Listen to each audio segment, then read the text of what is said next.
Hello guys, welcome to Godfrey's Storytime, and if you haven't subscribed to this channel, kindly subscribe to this channel because there is more amazing stories that are coming on this week. So let's listen to this amazing story that I'm having for you today. Kindly let's listen.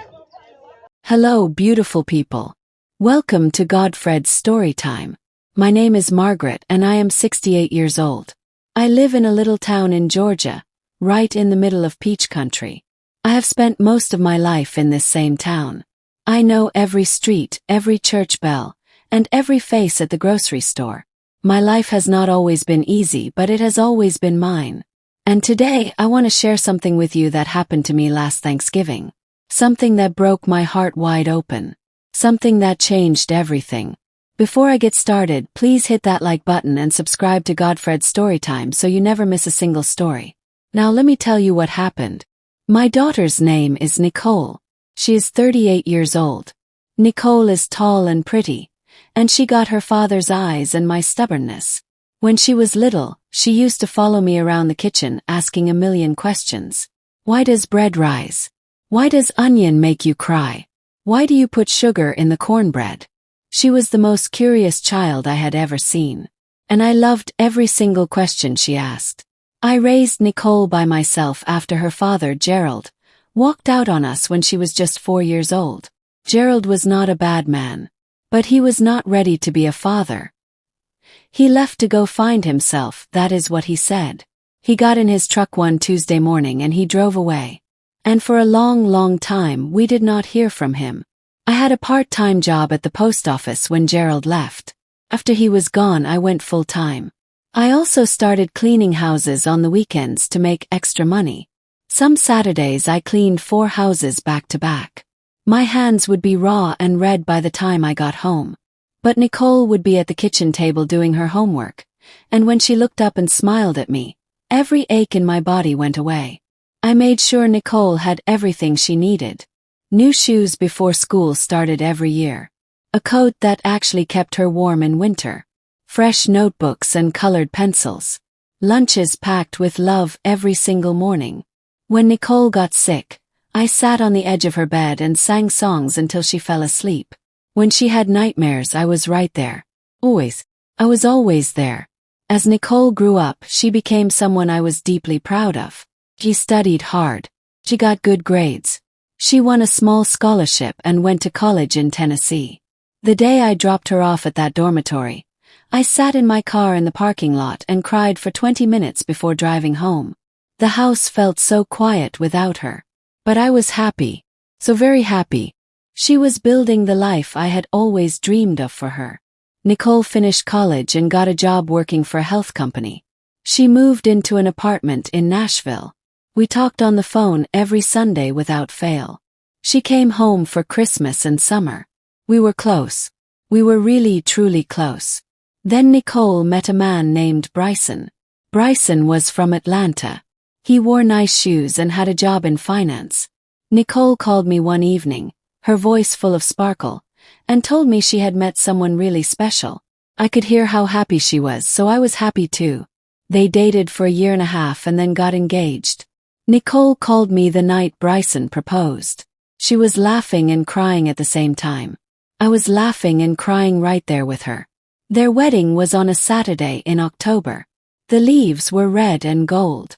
Nicole walked down that aisle and she looked like something out of a dream. I held my flowers in my lap and told myself, "You did good, Margaret. You did good." But after the wedding, things started to shift. First it was small things. Nicole called a little less on Sundays. She was busy, I told myself. She has a new life now, a husband, responsibilities. I gave her grace. Gave her space. But then the calls got shorter. And then some Sundays she would not call at all. When I called her, she would answer, but she always seemed like she was in a hurry to get off the phone. Like there was somewhere else she needed to be. I started to feel something uncomfortable sitting in the middle of my chest. A heaviness I could not quite name. But I pushed it down. I told myself I was being too sensitive. That this was just part of life. Then one afternoon I was on my phone looking at photos and I noticed something on Nicole's social media page. It was a picture of her sitting at a restaurant table, laughing and holding a glass of sweet tea. Across from her was a man I had not seen in over 30 years. It was Gerald, her father. He was older now, gray at the temples, with a woman sitting beside him who was smiling and holding his hand. The caption said, "So good to reconnect with family." My heart did something strange when I saw that. It squeezed up tight and then dropped down low. Gerald had come back. And Nicole had not told me a single word about it. I waited a few days before I called Nicole. I wanted to be calm. I wanted to be reasonable. When I finally called her, I asked about the photo. Nicole got quiet for a moment and then said, "Mom, I was going to tell you." I asked her how long this had been going on, and she said a few months. Few months. Gerald had been back in her life for a few months, and I was just now finding out because I happened to see a picture online. I told Nicole I was not angry that she wanted a relationship with her father. I told her I understood that. What I did not understand was the secret. Why keep it from me? Nicole said she was worried I would be upset. She said she did not want drama. Drama. That word landed hard. I had spent 34 years being the one who stayed. The one who worked. The one who sacrificed. And now wanting to know the truth about my own daughter's life was called drama. I tried to explain to Nicole how that word felt. I told her about the nights I could not sleep because I was worried about bills. I told her about the years I went without new clothes so she could have what she needed. I told her that I was not asking her to choose between me and her father. I was just asking her to be honest with me. Nicole said she heard me. She said she was sorry. And for a little while, things felt a tiny bit better between us. But they did not stay better for long. Over the following weeks, I started noticing more photos on Nicole's page. Gerald and Nicole at a baseball game. Gerald and Nicole and Bryson at a rooftop dinner. The woman who was always beside Gerald, whose name I later learned was Connie, she was in every picture too. They all looked very cozy together. Very comfortable. Like they had been a family for years. And each picture felt like a small stone being placed on top of my chest. I tried not to look. But it is very hard not to look when something is right there in front of you. Then Thanksgiving started coming up on the calendar. Thanksgiving has always meant everything to me. When Nicole was little, we had a tradition. We would wake up early and watch the parade together on television while eating cinnamon toast. Then I would cook all day. Collard greens and mac and cheese and yams and a big roasted turkey stuffed with onion and herbs. Nicole would sit on the kitchen counter and talk to me while I cooked. Those were some of the sweetest hours of my entire life. Even after Nicole grew up and moved away, she always came home for Thanksgiving. Always. Until last year. About 3 weeks before Thanksgiving, Nicole called me. She said, "Mom, I need to talk to you about the holidays this year." She said she and Bryson had decided they wanted to have a quiet Thanksgiving. Just the two of them, she said. No big gatherings, no traveling. She said Bryson had been under a lot of stress at work, and they just needed a calm, restful holiday at home. She said she hoped I would understand. I felt the disappointment rise up in my throat like something warm and unwanted. But I swallowed it down. I said, "Baby, I completely understand. You and Bryson take care of yourselves." She sounded so relieved when I said that. She thanked me and promised we would celebrate together the weekend after Thanksgiving. I held on to that promise like it was something I could carry in my pocket. I told myself it would be okay. I would cook a small meal for myself, maybe call some friends, watch a movie. I could handle one Thanksgiving alone. But the days leading up to it were harder than I expected. I went to the store and the whole place smelled like cinnamon and roasting nuts. Families pushed their carts past me, their baskets full of butter and pie shells and big birds. A grandmother and her granddaughter were arguing cheerfully over which stuffing mix to buy. I stood in the bread aisle for a moment and just breathed. I bought one small sweet potato, a piece of salmon, and a box of tea. Then I went home. Thanksgiving morning was gray and soft outside. Rain was tapping against the windows. I made myself a cup of coffee and sat on the porch wrapped in my old blue quilt. I listened to the rain.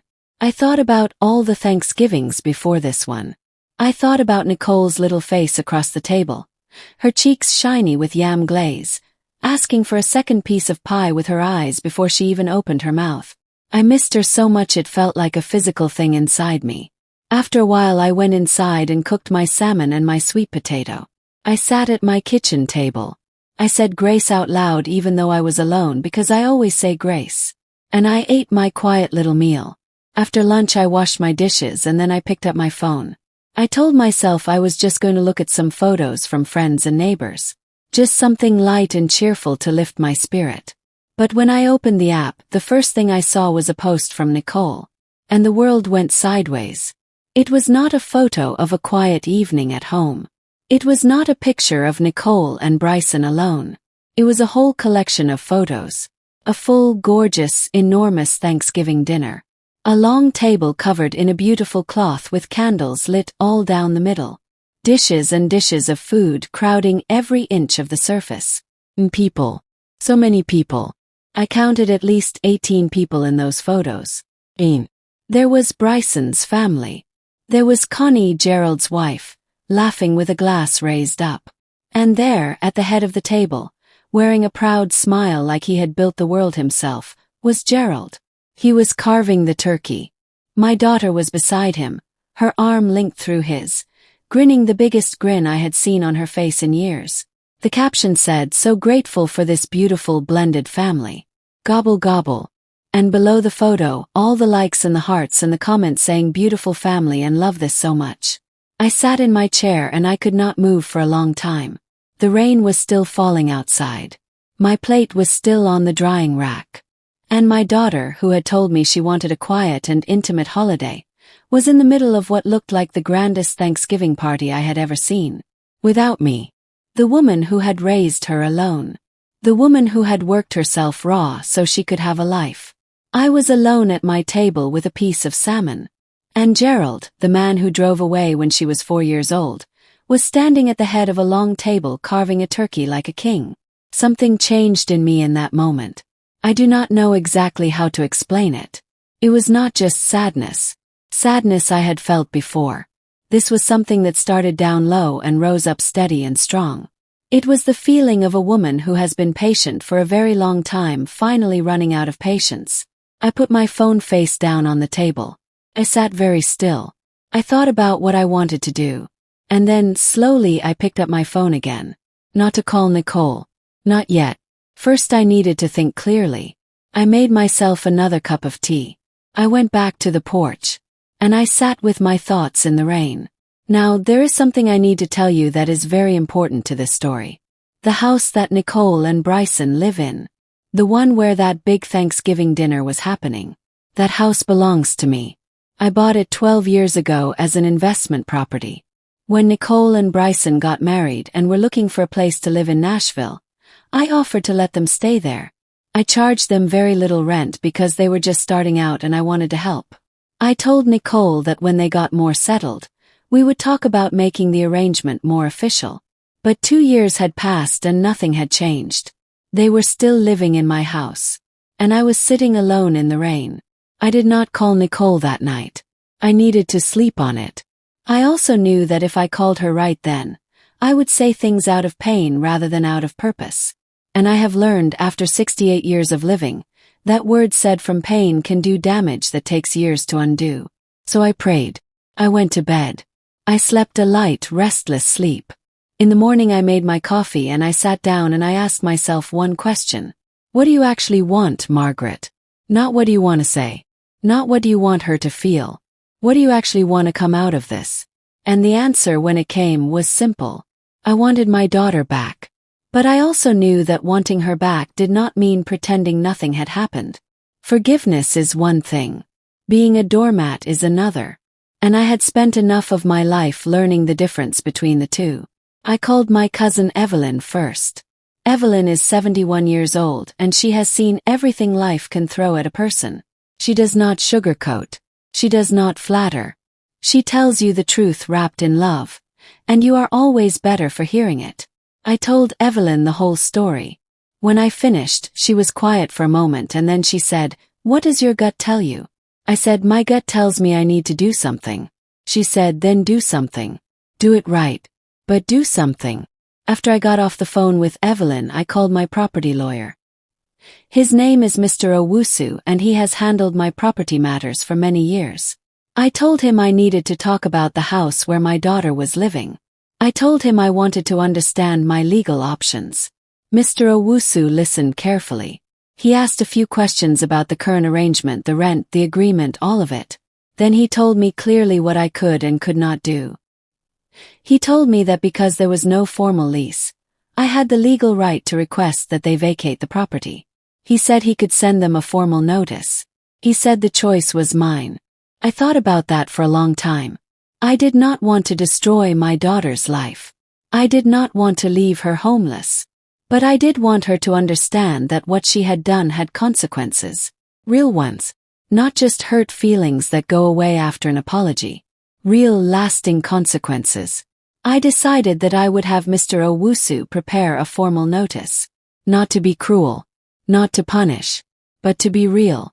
Because up until this point, everything between Nicole and me had been soft and unofficial and based on trust. And trust had been broken. So now things needed to be official. Mr. Owusu sent the notice by the end of that week.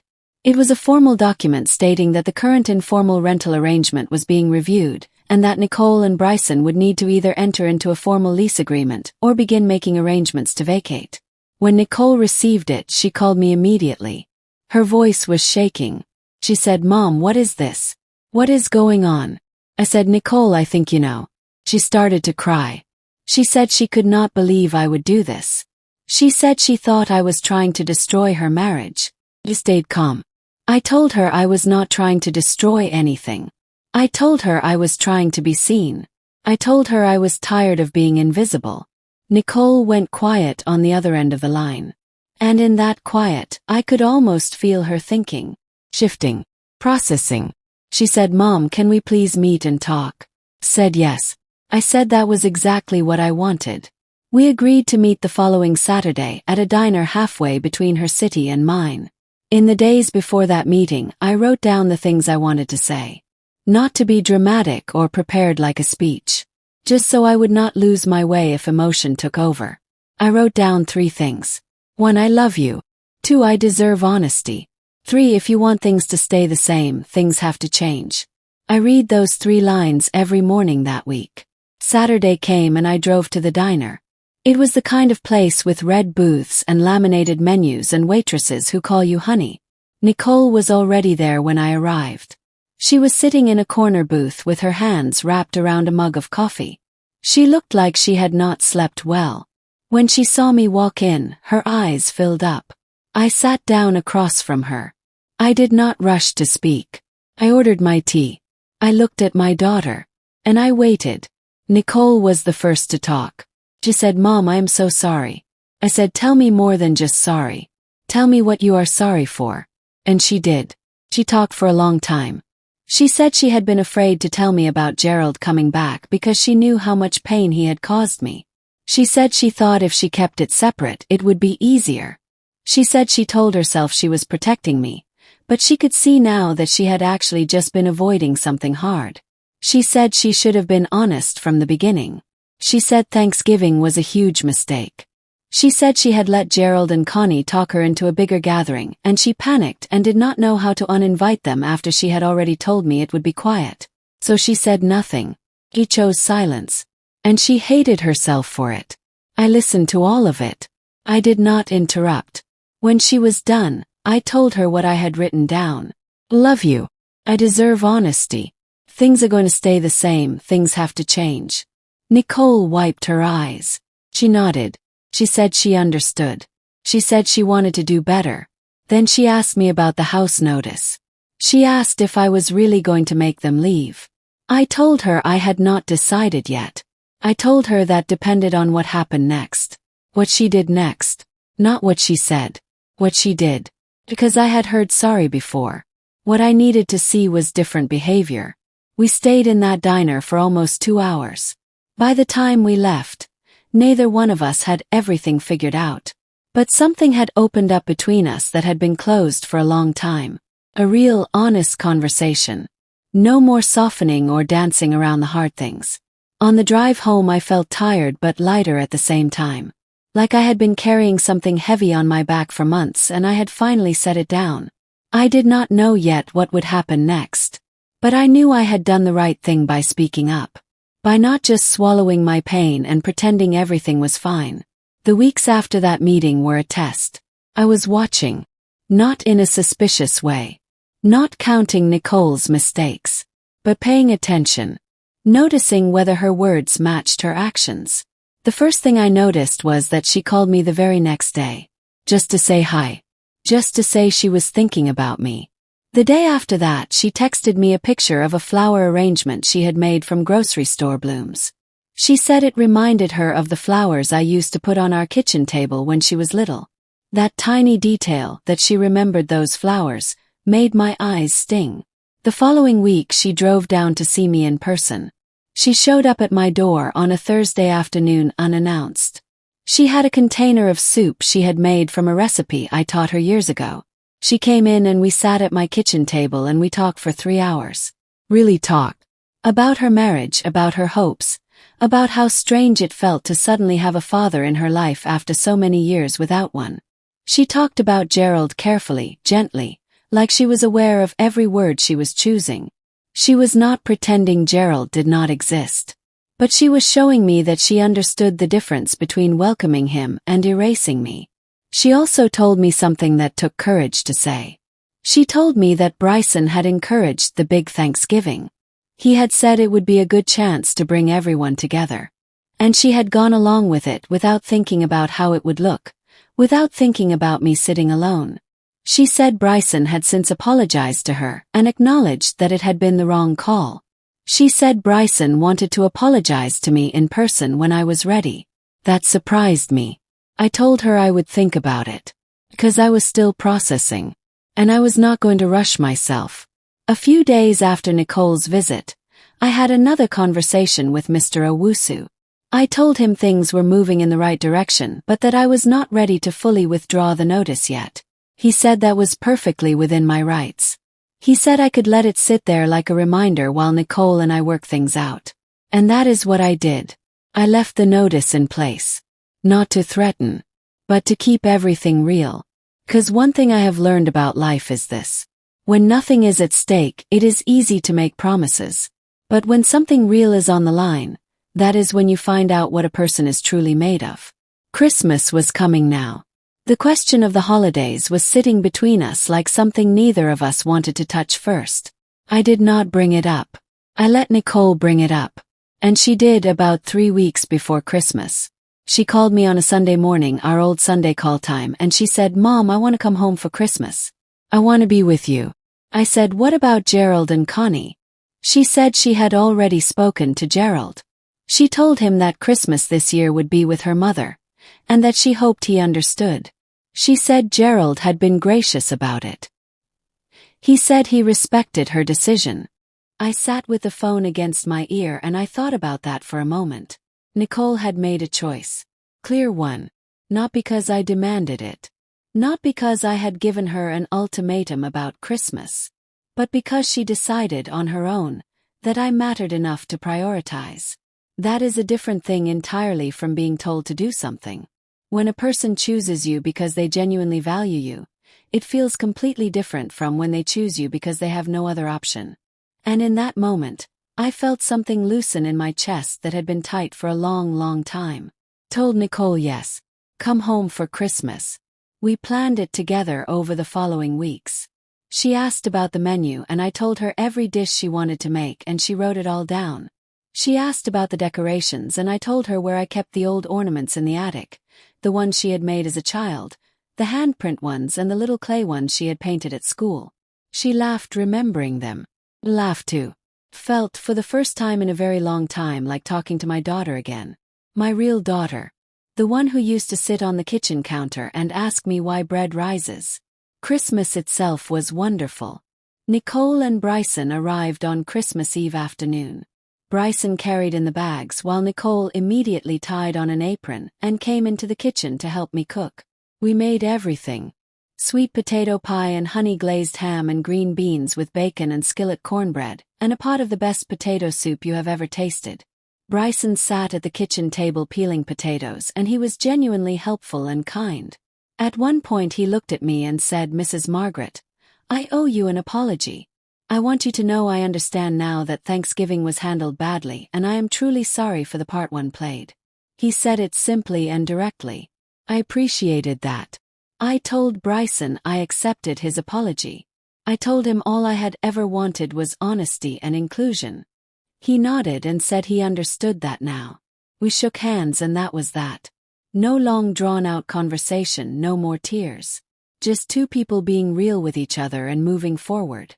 That evening the three of us sat around my living room with the tree lights on and mugs of hot cider, and we watched an old Christmas special on television that Nicole remembered from being a little girl. And everything felt right. Quiet and right and full of warmth. That is the only way I know how to describe it. After Christmas, Nicole and I sat down together and had one more serious conversation about the house. She asked me what I wanted to do going forward. She said she and Bryson had been looking at other options, that they were prepared to find their own place if that was what I needed. I told her I had been thinking about it carefully. I told her that I had not sent that legal notice to be cruel. I had sent it because I needed things to be real between us. Not just feelings and assumptions and unspoken agreements. Real and official and respectful on both sides. Nicole said she understood that completely. She said she wanted it to be real too. So we made a new arrangement. Proper one. Mr. Owusu drew up an actual rental contract. A fair monthly rent based on the market in their neighborhood. Both Nicole and Bryson signed it. I signed it. It was official and legal and clear. Nicole said signing that paper felt strange at first because it felt like a formality between a mother and daughter. But I told her that the formality was the point. That having clear and honest terms between us meant neither of us had to guess or assume. It meant we both knew exactly where we stood. And knowing where you stand is a kind of freedom. There was one more thing I needed to address. And this one was the hardest. It was about Gerald. Not about whether Nicole could have a relationship with him. I had already made my peace with that. It was about something more specific. About what happened on that Thanksgiving. About the fact that a man who had not been there for 34 years was invited to celebrate in a house that I owned while I sat alone eating salmon in the rain. I wrote Gerald a letter. It was not a mean letter. It was not a letter full of old grievances and accusations. It was a simple, clear letter from one adult to another. I told Gerald that I understood he was trying to rebuild a relationship with our daughter. I told him I was not standing in the way of that. But I also told him that I would appreciate being treated with respect. That I was Nicole's mother. That I had been the one who stayed. And that in any family gathering involving Nicole, I expected to be considered and included. Not erased. Not an afterthought. Considered. I sent the letter and I did not wait anxiously for a response. I had said what needed to be said. The rest was up to him. Gerald wrote back about 2 weeks later. His letter was short, but it was honest. He said he had no right to be proud of how he had handled things in the past. He said he understood why I had felt hurt by what happened at Thanksgiving. He said he was not asking for forgiveness because he had not earned it. But he said he wanted me to know that he respected me and that going forward he would act like it. He said Nicole had been lucky to have me. That was the line that I read 3 times. She had been lucky to have me. I folded that letter and put it in my drawer. I did not need to show it to anyone. It was enough. Now it has been about 4 months since all of this happened. 4 months since that rainy Thanksgiving when I sat alone at my kitchen table and saw those photos on my phone. 4 months since I decided that being kind did not mean being invisible. A lot has changed in those 4 months. Nicole and I talk every single Sunday again. Not short calls where she seems in a hurry. Long calls. Real ones. Where she tells me about her week and asks about mine and we laugh about small things. She comes to visit more often now. Last month we drove together to a farm stand about 40 minutes away and we bought pumpkins and fresh apple butter and we talked the whole drive there and back. Bryson has turned out to be a good son-in-law when he is not being influenced to make bad decisions. He texted me last week to ask for my cornbread recipe because he wanted to surprise Nicole with it for Sunday dinner. I sent him the recipe and I added a note at the bottom that said, "Use real buttermilk, not the regular stuff." He sent back a thumbs up emoji and a smiley face, and I laughed at my phone like a young person. Gerald and I are not close. We are not going to be friends. But we are civil.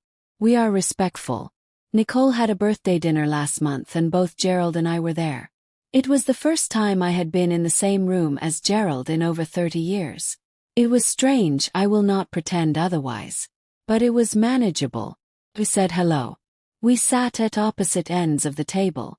We both watched Nicole open her gifts and we both clapped when she blew out her candles. And then at the end of the evening, as we were putting on our coats, Gerald walked up to me and extended his hand. He said, "Thank you for coming, Margaret." I looked at him for a moment. Then I shook his hand. I said, "Thank you for being civil." And that was enough. Not a friendship. Not a forgiveness ceremony. Just two older people doing the grown-up thing for the sake of a woman they both love. I have thought a lot about what I would tell someone who is going through something similar to what I went through. Someone whose child has made them feel invisible. Someone who has given and given and given and then found themselves sitting alone while their sacrifice was being celebrated somewhere else without them. Here is what I would say. First, your feelings are not drama. Wanting to be treated with honesty and respect is not drama. Do not let anyone call it that. Do not call it that yourself. Second, being a loving parent does not mean accepting anything your child does. Love and boundaries are not opposites. The most loving thing you can do sometimes is to hold firm. Third, do not just talk about your pain. Do something about your situation. Not out of revenge. Not to punish. But to make things real and official and clear.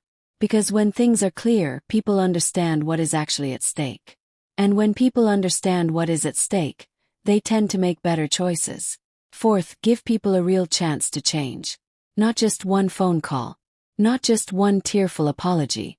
Watch what they do over time. Actions over weeks and months tell you far more than words said in a single emotional conversation. Watch and wait and see. And be honest with yourself about what you are seeing. Fifth, and this one is for anyone raising children alone right now. What you are doing matters. Every sacrifice you are making matters. Every night you stay up late worrying. Every morning you get up early to make sure they have what they need. Every birthday you stretched your wallet to make special. It all matters. And someday if your child forgets for a little while, the way Nicole forgot, do not panic. Do not give up. Stand up for yourself clearly and with love. And trust that the years of love you poured into that child will eventually find their way back to the surface. I am not going to stand here and tell you that everything is perfect now. Life is not perfect. Relationships are not perfect. There are still moments of awkwardness and still conversations that have to be had carefully. Gerald is still in the picture, and there are still moments where Nicole has to navigate between two separate worlds. But she navigates it with honesty now. That is the difference. She does not hide things. She does not make choices in secret and hope I will not find out. He talks to me. And that makes all the difference in the world. Thank you so very much for listening to my story today. I hope that something in it helped you or encouraged you or made you feel less alone. If you are going through something hard right now, please know that standing up for yourself is not selfish. It is necessary. Please give this video a thumbs up if it touched your heart. Subscribe to Godfred's Storytime for more stories like this one. Leave me a comment below. Tell me what you think. Did I do the right thing? What would you have done? I love reading what you all have to say. Click the bell so you never miss a new story. This is Godfred's Storytime, and I will see you in the next one.